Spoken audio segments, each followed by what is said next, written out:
An Olympic athlete speeding down an icy track at over 80 miles per hour loses control and crashes into a steel pole. Imagine stepping onto the world's biggest stage, only for it to end in unimaginable tragedy. What if we told you that an Olympic athlete once lost his life just moments before the opening ceremony? Or that an ordinary warm-up run turned into a horrifying disaster? The Olympics are known for greatness and glory, but there's a darker side, a side filled with shocking, true stories of heartbreak and loss. What really happens when dreams take a deadly turn? Stick around, because these stories are as chilling as they are unforgettable. The Munich Massacre, 1972. In 1972, Munich hosted the Summer Olympics, aiming to showcase a peaceful and joyful Germany after the turmoil of World War II. The event was dubbed the Cheerful Games, emphasizing harmony and international unity. However, in the early hours of September 5th, tragedy struck. 8 members of the Palestinian militant group Black September infiltrated the Olympic Village. Disguised as athletes, they entered the Israeli team's quarters, killing 2 members and taking 9 others hostage. The terrorists demanded the release of 234 prisoners held in Israeli jails and 2 German terrorists. Negotiations ensued, but tensions remained high. The situation escalated when the captors and hostages were transported to Fürstenfeldbruck Air Base, where a rescue attempt was planned. The rescue operation was poorly executed. German authorities underestimated the number of terrorists and lacked proper coordination. A gunfight erupted, leading to the deaths of all 9 hostages, 5 terrorists, and 1 German police officer. The Munich Massacre had profound effects on the Olympic Games and international relations. It exposed vulnerabilities in event security, prompting the International Olympic Committee to implement stricter safety measures in subsequent games. The tragedy also highlighted the intersection of global politics and sports, reminding the world of the potential for political conflicts to infiltrate international events. In the years following, memorials and ceremonies have been held to honor the victims. For instance, in August 2024, a ceremony in Paris commemorated the 11 Israeli athletes killed during the attack, with officials emphasizing the importance of remembering and learning from such tragedies. The Munich Massacre remains a somber chapter in Olympic history, serving as a dark reminder of the need for vigilance and the impact of global tensions on international gatherings. Nodar Kumaritashvili's fatal luge accident, 2010. In 2010, the Winter Olympics were held in Vancouver, Canada. For 21-year-old Nodar Kumaritashvili, this was supposed to be the pinnacle of his career. Coming from a family deeply involved in luge, Nodar had dreamed of representing Georgia on the world stage. This was his Olympic debut, and he was determined to make his country proud. But what was meant to be a moment of triumph turned into one of the most tragic events in Olympic history. The luge events took place at the Whistler Sliding Center, a track famous for its speed and difficulty. The venue was relatively new, having been completed in 2007, and it quickly gained a reputation as one of the most technically challenging and fastest tracks in the world. Athletes could reach speeds of nearly 90 miles per hour, something both thrilling and terrifying. There had already been whispers among competitors and coaches about the track's design. Many felt that the focus on speed came at the expense of safety, but no one could have predicted the disaster that was about to unfold. On February 12th, just hours before the Olympic opening ceremony, Nodar was on his final practice run. It was his chance to get a feel for the track before the real competition began. As he raced down the icy course, traveling at nearly 90 miles per hour, he approached the 16th and final curve, which was notorious for its difficulty. In a fraction of a second, his sled lost control and Nodar was thrown off. Tragically, he collided headfirst with an unpadded steel beam next to the track. The impact was so severe that it left little chance for survival. Emergency responders rushed to Nodar's aid, performing CPR and trying to stabilize him. But despite their best efforts, he was pronounced dead shortly after the crash. The news sent shockwaves through the Olympic community and around the world. For many, it was a sobering reminder of the dangers athletes face when competing at the highest level. In the wake of Nodar's death, questions were raised about the design of the Whistler Sliding Center. Was it too fast? Has safety been sacrificed for spectacle? Critics pointed to the lack of padding on the steel beams and the unprecedented speeds the athletes were reaching. The International Luge Federation and Olympic officials responded by making immediate changes to the track. The starting point for the men's event was moved lower to reduce speeds, and walls at the curve where Nodar crashed were raised to provide more protection. These modifications, though necessary, came too late for Nodar. His death sparked a global conversation about safety in high-speed sports. In the years since, luge tracks and similar venues have been scrutinized more closely, with new standards put in place to prioritize the well-being well-being of competitors. Nodar's story remains a heartbreaking reminder of the risks inherent in these sports and the need for constant vigilance when it comes to safety. Though his Olympic dream ended in tragedy, Nodar Kumaritashvili's legacy has helped shape a safer future for athletes. His memory serves as a poignant reminder of the courage it takes to compete and the responsibility to ensure that such tragedies are never repeated. If you're finding these stories both fascinating and emotional, why not join our community? Hit that subscribe button and turn on notifications so you won't miss more gripping stories like this one. We've got plenty more to share. Francisco Lazaro's fatal heat stroke, 1912. In 1912,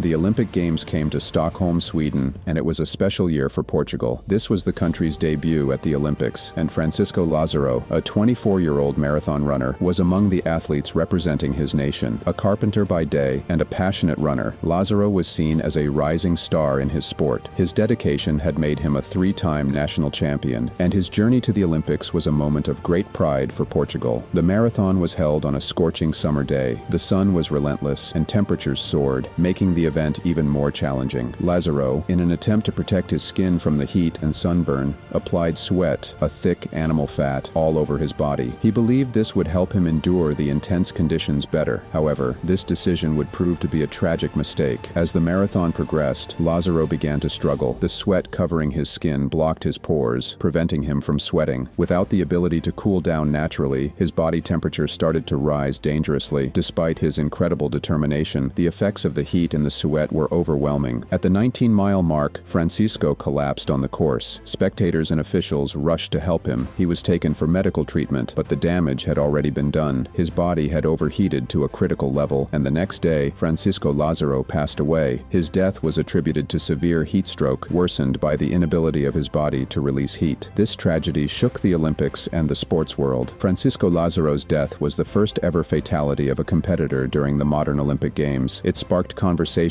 about athlete safety, especially in extreme weather conditions. People began to question the risks athletes were taking and how organizers could prevent such incidents in the future. The loss of Francisco Lazaro was deeply mourned, both in Portugal and internationally. His story serves as a sobering reminder of the risks athletes face in their quest for greatness. His name is forever tied to the Olympic spirit, and his tragic experience paved the way for better safety protocols in marathons and other endurance events. Ross Milne's fatal skiing accident, 1964. In 1964, the Winter Olympics were held in Innsbruck, Austria. Among the competitors was Ross Milne, a 19-year-old skier from Australia. Hailing from Myrtleford, Victoria, Ross was a promising athlete who had worked hard to compete in a sport dominated by Europeans. His inclusion in the Olympics was a proud moment for Australia. The downhill event was held on the Pacher Koffel course, known for its steep drops and challenging turns. That year, however, the course became even more dangerous due to a lack of snow. Organizers brought in snow from other areas, creating uneven and icy conditions. Exposed rocks and trees lined the track, making it unforgiving for anyone who went off course. On January 25th, during a practice run, Ross encountered a group of skiers blocking the track. Trying to avoid them, he veered off course and crashed into a tree at high speed. The impact was fatal, and Ross died shortly after. His death sparked debates over accountability. Event organizers blamed inexperience, but his team argued that the course's poor safety measures and overcrowding were the real issues. The tragedy highlighted the urgent need for better safety protocols in skiing. Ross's death served as a wake-up call for Olympic organizers to prioritize athlete safety. It remains a sobering reminder of the dangers in competitive sports and the importance of ensuring that athletes are protected. Knud Enemark Jensen's collapse, 1960. The 1960 Summer Olympics in Rome were marked by intense heat, with temperatures reaching a blistering 40 degrees Celsius, 104 degrees Fahrenheit. Danish cyclist Knud Enemark Jensen, just 23 years old, was competing in the 100-kilometer team time trial. The grueling race pushed athletes to their limits, but the extreme weather made conditions even more dangerous. Partway through the race, Jensen began to struggle. The heat had taken a toll on his body, and he showed clear signs of exhaustion. Pushing himself to continue, he eventually lost consciousness while riding, fell off his bike, and struck his head on the pavement. Despite efforts to save him, Jensen died shortly afterward. Medical reports later revealed he was severely dehydrated, and some sources suggested he had used Roniacol, a blood flow enhancer, and possibly amphetamines, though the latter was never confirmed. Jensen's tragic death exposed critical issues in sports, including the dangers of extreme conditions and the use of performance-enhancing substances. In response, the International Olympic Committee, IOC, established its first medical commission, which laid the foundation for modern anti-doping efforts. By 1968, drug testing became a standard part of Olympic competition. This tragedy also led to improved guidelines for athlete safety in extreme heat, focusing on hydration and rest protocols. Jensen's story remains a sobering reminder of the sacrifices athletes make and the importance of prioritizing their health and safety. Nicolas Bochatais' speed skiing tragedy, 1992.